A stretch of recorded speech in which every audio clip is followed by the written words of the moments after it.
حضرت حمزہ کی شہادت پر مشرکین کو کمال درجے کی مسرت ہوئی اور ان کی عورتوں نے خوشی کے ترانے گائے۔ ہند بنت عتبہ زوج ابو سفیان نے اپنے دل کی بھڑاس یوں نکالی کہ حضرت حمزہ کی ناش مبارک سے کان، ناک، ہونٹ اور بروایت دیگر پوشیدہ اعضاء بھی کاٹ لیے۔ اس کے بعد شکم چاک کر کے جگر نکالا اور اسے چبا چبا کر نگلنے کی کوشش کی، مگر نگل نہ سکی اور تھوک دیا۔ پھر ایک بلندی پر چڑھ کر بلند آواز سے چند فقری اشعار پڑھے، جن کا مفہوم یہ تھا کہ آج ہم نے بدر کی لڑائی کا بدلہ لے لیا اور وحشی نے میرا سینہ ٹھنڈا کر دیا۔ جب تک میں زندہ رہوں گی اس کا شکریہ ادا کرتی رہوں گی۔ علامہ ابن سعد کا بیان ہے کہ حضور کو ہندا کی مذموم حرکت کا علم ہوا تو آپ نے پوچھا، کیا اس نے حمزہ کے جگر میں سے کچھ کھایا بھی ہے؟ لوگوں نے عرض کیا، نہیں۔ آپ نے فرمایا، الہی حمزہ کے کسی حصے جسم کو جہنم میں داخل نہ ہونے دیجیے۔ جنگ ختم ہوئی تو سرور کونین صلی اللہ علیہ وسلم اپنے محبوب چچا کی مسلح کی ہوئی لاش پر تشریف لائے۔ اس وقت آپ سخت غم زدہ تھے۔ لاش کی حالت دیکھ کر آپ فرط علم سے بے قرار ہو گئے اور مخاطب ہو کر فرمایا، تم پر خدا کی رحمت ہو، کیونکہ تم اعزاء و اقربا کے سب سے زیادہ خیال رکھتے تھے اور نیک کاموں میں پیش رہتے تھے۔ اگر مجھے صفیہ کے رنج و غم کا خیال نہ ہوتا تو میں تمہاری لاش اسی طرح چھوڑ دیتا تاکہ اسے درندے اور پرندے کھا جائیں اور تم قیامت کے دن انہی کے پیٹ سے اٹھائے جاؤ۔ ایک اور روایت میں ہے کہ اسی موقع پر حضور نے فرمایا کہ مجھے جبرائیل امین نے بشارت دی ہے کہ حمزہ بن عبد المطلب 7 آسمانوں پر اسد اللہ اور اسد الرسول لکھے گئے ہیں۔ بعض روایتوں میں ہے کہ حضور نے حضرت حمزہ کو اسد اللہ اور سید الشہداء کے القاب مرحمت فرمائے۔ ابن سعد نے طبقات الکبیر میں لکھا ہے کہ حضور نے حضرت حمزہ کی نعش کی دردناک حالت دیکھ کر فرمایا، خدا کی قسم میں تمہارے بدلے میں کفار کے 70 آدمیوں کا مسئلہ کروں گا۔ لیکن اسی وقت بارگاہ خداوندی سے حکم نازل ہوا، اور اگر تم سزا دو تو ویسی ہی سزا دو جیسی تمہیں تکلیف پہنچائی گئی، اور اگر صبر کرو تو بے شک صبر کرنے والوں کے لیے صبر سب سے اچھا ہے، اور تم صبر کرو اور تمہارا صبر کرنا خاص اللہ ہی کی توفیق سے ہے۔ سورہ نحل۔ یہ حکم نازل ہونے پر حضور نے فرمایا کہ میں صبر کرتا ہوں اور انتقام نہ لوں گا۔ چنانچہ آپ نے صبر اختیار کیا اور اپنی قسم کا کفارہ ادا کر دیا۔ اسی اثنا میں حضرت حمزہ کی بہن حضرت صفیہ بنت عبد المطلب لڑائی کا حال معلوم کرنے مدینے سے نکلی۔ حضور نے ان کے صاحبزادے حضرت زبیر کو بلا کر فرمایا کہ صفیہ حمزہ کی لاش نہ دیکھنے پائیں۔ حضرت زبیر نے ان کو لاش پر آنے سے منع کیا تو بولی، میں نے اپنے بھائی کا ماجرا سن لیا ہے، لیکن اللہ کی راہ میں یہ کوئی بڑی قربانی نہیں۔ حضور نے اجازت دی تو لاش پر گئیں۔ عزیز بھائی کے ٹکڑے ٹکڑے دیکھ کر آنکھوں سے سیل اشک بہہ نکلا، لیکن ان للہ و انا الیہ راجعون کے سوا زبان سے اور کچھ نہ نکلا۔ واپس جاتے وقت حضرت زبیر کو 2 چادریں دے گئیں کہ ان میں ماموں کو مکفون کر کے دفن کرنا، لیکن قریب ہی ایک انصاری کی لاش پڑی تھی۔ حضرت زبیر نے دونوں چادروں کو دونوں شہیدوں میں ایک ایک چادر تقسیم کر دی۔ اس ایک چادر سے حضرت حمزہ کا سر چھپایا جاتا تو پیر کھل جاتے، اور پاؤں چھپائے جاتے تو سر برہنہ ہو جاتا۔ آخر حضور نے فرمایا کہ چہرہ اور سر کو چادر سے ڈھانپ دو اور پاؤں پر گھاس ڈال دو۔ اس طرح ام رسول کا جنازہ تیار ہوا تو صحابہ کرام رونے لگے۔ حضور نے پوچھا کہ تم کیوں روتے ہو؟ عرض کیا، یا رسول اللہ، ہمارے ماں باپ آپ پر قربان، آج ہم کو یہ توفیق بھی نہیں کہ آپ کے چچا کا سارا بدن کپڑے سے ڈھانک سکیں۔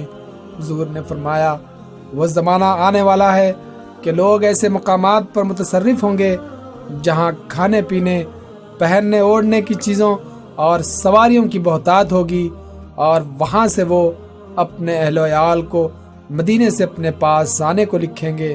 اس کے بعد رحمت عالم صلی اللہ علیہ وسلم نے سب سے پہلے حضرت حمزہ کی نماز جنازہ پڑھی، پھر ایک ایک کر کے شہدائے احد کے جنازے، حضرت حمزہ کے پہلو میں رکھے گئے اور حضور نے ہر ایک پر الگ الگ نماز پڑھائی۔ اس طرح اس دن حضرت حمزہ پر 70 مرتبہ نماز جنازہ پڑھی گئی۔ اس فضیلت میں کوئی اور حضرت حمزہ کا شریک و سہیم نہیں ہے۔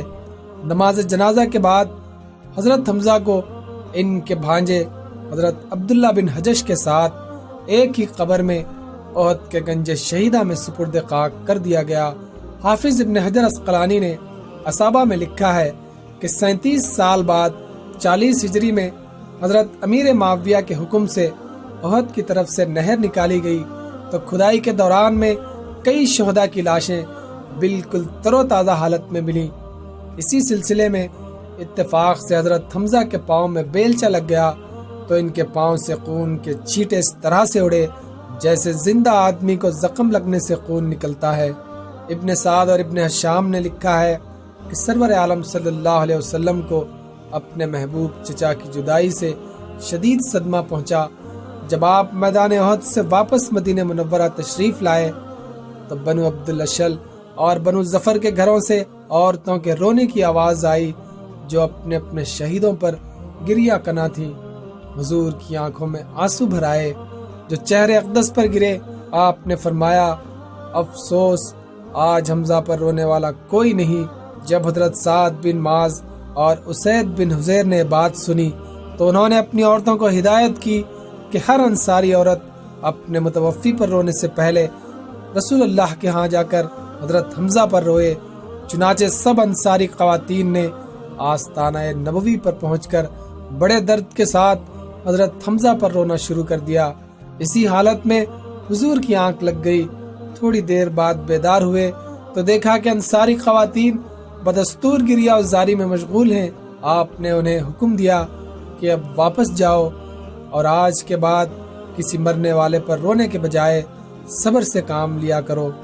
علامہ شبلی نعمانی لکھتے ہیں کہ جب حضرت صلی اللہ علیہ وسلم میدان جنگ سے واپس آئے تو گھر کے دروازے پر پردہ نشینان انصار کی بھیڑ تھی اور حضرت حمزہ کا ماتم ہو رہا تھا۔ آپ نے ان کے حق میں دعائے خیر کی اور فرمایا کہ میں تمہاری ہمدردی کا شکر گزار ہوں، لیکن مردوں پر نوحہ کرنا جائز نہیں۔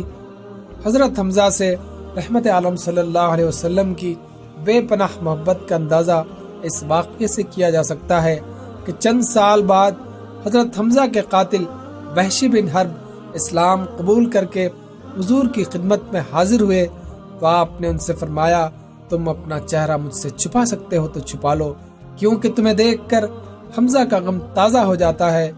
چنانچہ وہ پھر ساری عمر حضور پر نور کی خدمت میں نہ جا سکے۔ صحیح بخاری میں خود حضرت وحشی سے روایت ہے کہ جب احد سے لوگ واپس آئے تو میں چلا آیا اور مکے میں اسلام کا چرچا ہونے تک مقیم رہا، پھر وہاں سے طائف چلا گیا۔ اہل طائف نے حضور کے پاس کچھ قاصد بھیجے اور مجھ سے کہا کہ رسول اللہ قاصدوں کو کچھ نہیں کہتے، چنانچہ میں بھی ان کے ہمراہ ہو لیا۔ جب رسول اللہ کے سامنے پہنچا اور آپ کی نظر مجھ پر پڑی تو فرمایا کیا حمزہ کو تو نے شہید کیا تھا اور تیرا ہی نام وحشی ہے؟ میں نے عرض کیا جی ہاں یا رسول اللہ، جو کچھ آپ کو معلوم ہے صحیح ہے۔ حضور نے فرمایا اگر تو میرے سامنے سے ہٹ سکتا ہے تو ہٹ جا۔ میں اسی وقت وہاں سے نکل گیا۔ جب رسول اللہ نے وفات پائی اور مسیلمہ کذاب نے خروج کیا تو میں نے اپنے دل میں کہا کہ مسیلمہ کے مقابلے میں چلنا چاہیے اور اس کو قتل کرنا چاہیے، شاید حضرت حمزہ کا بدلہ پورا ہو جائے۔ لہٰذا میں لوگوں کے ساتھ روانہ ہوا۔ وہاں میں نے گندمی رنگ کے ایک آدمی کو دیکھا جو ایک شکستہ دیوار کے پاس کھڑا تھا۔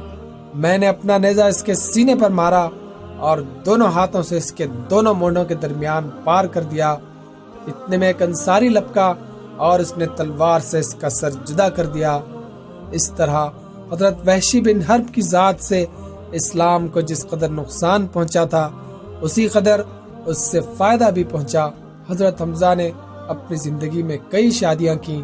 بیویوں کے نام یہ ہیں بنت لمتا بن مالک، ان سے یالا اور عامر 2 لڑکے پیدا ہوئے۔ قولہ بنت قیس، ان سے عمارہ پیدا ہوئے۔ سلمہ بنت امیس، ان سے ایک لڑکی امامہ پیدا ہوئی۔ عمارہ اور عامر دونوں لاولد فوت ہو گئے۔ یالا سے چند اولادیں ہوئیں لیکن وہ سب بچپن ہی میں فوت ہو گئیں۔ امامہ حضور کے ربیب حضرت عمر بن ابی سلمہ مخزومی سے بیاہی گئیں، لیکن ان سے کوئی اولاد نہیں ہوئی۔ اس طرح حضرت حمزہ کا سلسلہ نسل نہ بیٹوں سے اور نہ بیٹی سے چلا۔ بعض بلوچ قبائل اپنے آپ کو حضرت حمزہ کی اولاد بتاتے ہیں، لیکن ان کا دعویٰ قوی ثبوت کا محتاج ہے۔ علامہ ابن سعد کا بیان ہے کہ ایک مرتبہ حضرت علی نے حضور کو حضرت امامہ بنت حمزہ سے شادی کرنے کی ترغیب دی تو آپ نے فرمایا وہ میرے دودھ شریک بھائی کی بیٹی ہے، میرا نکاح اس سے کیسے ہو سکتا ہے؟ ذی قعدہ 7 ہجری میں رحمت عالم صلی اللہ علیہ وسلم عمرہ کے لیے مکہ معظمہ تشریف لے گئے۔ صلح نامہ حدیبیہ کی شرط کے مطابق 3 دن کے قیام کے بعد آپ مکے سے چلنے لگے تو حضرت حمزہ کی کم سن یتیم بچی امامہ یا ام کہتی ہوئی حضور کی طرف دوڑی۔ حضرت علی نے ان کو گود میں اٹھا لیا اور اپنے ساتھ لے جا کر حضرت فاطمۃ الزہرا کے سپرد کر دیا کہ یہ تمہاری بنت ام ہے، میں اس کو اٹھا لایا ہوں۔ حضرت علی کے بھائی حضرت جعفر بن ابی طالب اور حضرت زید بن حارثہ نے حضرت امامہ کو اپنی آغوشی تربیت میں لینے کے لیے حضور کی خدمت میں الگ الگ دعوے پیش کیے۔ حضرت علی کہتے تھے کہ امامہ میرے چچا کی لڑکی ہے، اس لیے میں حقدار ہوں۔ حضرت جعفر یہ کہہ کر اپنا استحقاق ظاہر کرتے کہ وہ میری بنت ام ہے اور میری زوجہ اسماء بنت امیس کی بھانجی ہے۔ حضرت زید بن حارثہ کہتے کہ وہ میرے دینی بھائی کی لڑکی ہے۔ اللہ اللہ، یہ ناز اور محبت کی لڑائی ایک کم سن بچی کو پالنے کے حق پر ہو رہی تھی، حالانکہ اسلام سے پہلے یہی معصوم بچیاں زندہ زمین میں گاڑ دی جاتی۔ سرور عالم صلی اللہ علیہ وسلم نے اس منازعت کا فیصلہ حضرت جعفر کے حق میں صادر فرمایا، کیونکہ ان کی زوجہ اسماء بنت امیس حضرت امامہ کی حقیقی خالہ تھیں اور خالہ بمنزل ماں کے ہوتی ہیں۔ سیدنا حضرت حمزہ کے صحیفہ اخلاق میں غیرت مندی، شجاعت، جانبازی، بے خوفی، صلح رحمی، حب رسول اور شوق جہاد سب سے نمایاں ابواب ہیں۔